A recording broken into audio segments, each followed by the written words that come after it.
Okay, I covered a lot of chapter 31 and 32 in class and uh, went through a problem pretty quickly, so I want to redo that problem in a little more detail. Uh, in fact, I don't even think I uh, answered the questions, and so I will do that on here. And here's the source problem. It's problem 16 of chapter 32. Uh, an AC source with delta V max equal to 150 volts and F, the frequency equal to 50 hertz, is connected between points A and D in figure 32.16. Calculate the maximum voltage between points A and B. That's part A. Part B says points B and C. And uh, C says points C and D points A and B. So for A, we're going to be looking at the resistor. For part B, we're going to be looking at the inductor. For part C, we're going to be looking at the capacitor here. And then for part D, we're going to be looking at both the inductor and the capacitor. So the first thing we know is it's 50 hertz. So omega, which is 2 pi f, is 2 pi times 50 hertz. Now there's 2 pi radians in every circle, and hertz is, we'll say 2 pi radians per cycle, and 50 hertz is 50 cycles per second. So that gives us 314 radians per second. Radians per cycle times cycles per second gives us radians per second. It gives us 314 radians per second. So every time we want to use 2 pi f, we use omega. So x sub L, which is 2 pi f, is equal to, x sub L, which is 2 pi fL, is equal to omega L. So that's 314 radians per second times 185 millihenries, and we come up with 58.1 ohms. X sub C is 1 over 2 pi f times C, so that's 1 over omega C, and that's equal to 49.0 ohms. So X sub L is 58.1, X sub C is 59.0, and now we're gonna figure Z. Z is the impedance, and impedance is equal to the square root. Let's do this. It's the square root of R squared plus X sub L minus X sub C squared, that quantity squared. Okay, let's go ahead and take that off so that it doesn't become confusing.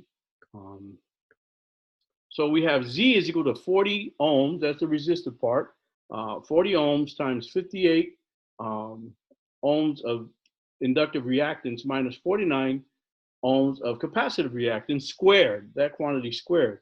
And you end up with 41 ohms. And that's really all we need for this problem. But I wanted to show a little bit of phasor use. And so we calculate the tangent, the inverse phi, the phase angle is inverse tangent of 58 minus 49, 58.1 times minus 49 divided by 40, and you end up with 12.9 degrees. And I wanted to show you what that looks like. Okay, this here is the inductive reactance, 58 ohms.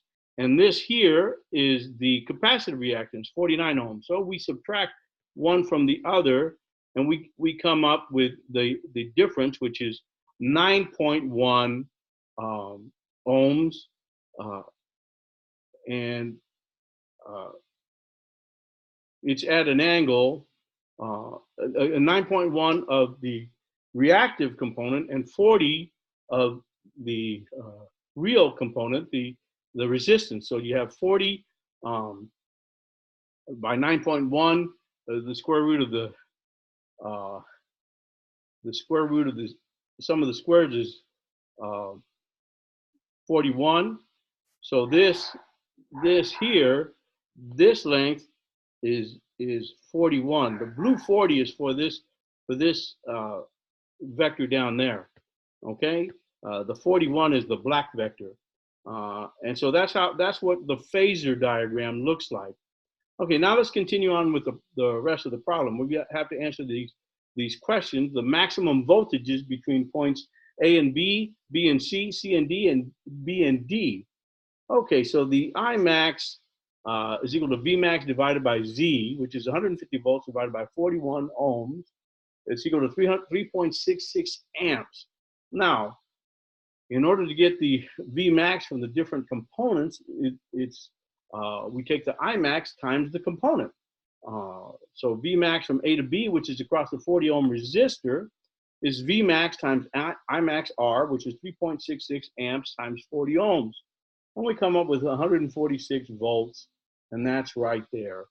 Okay, and Vmax from B to C is across the 185 millihenry inductor, X sub L of 58.1.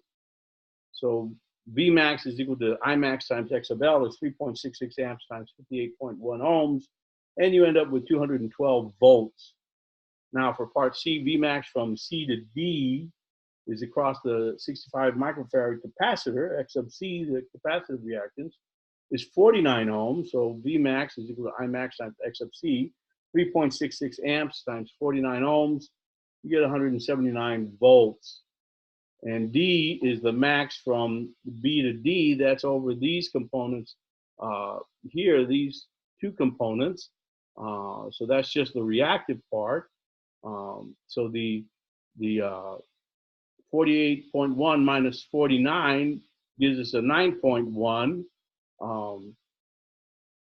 That's across the reactive component. So Vmax is equal to Imax times X sub L minus X sub C equals 3.66 amps times 58.1 ohms minus 49.0 ohms is 3.66 amps times 9.1 ohms equals 33.4 volts. Now I've included my mathematical calculations. Mathematically, you put the calculations in and it gives you the answers as outputs. I've written the answers next to each equation that I've written. So I hope this helps understand how to use the RLC circuits, and I've got some other problems done. They're from past homework examples, but I'll post them because I think they're helpful. But that'll end this this portion. So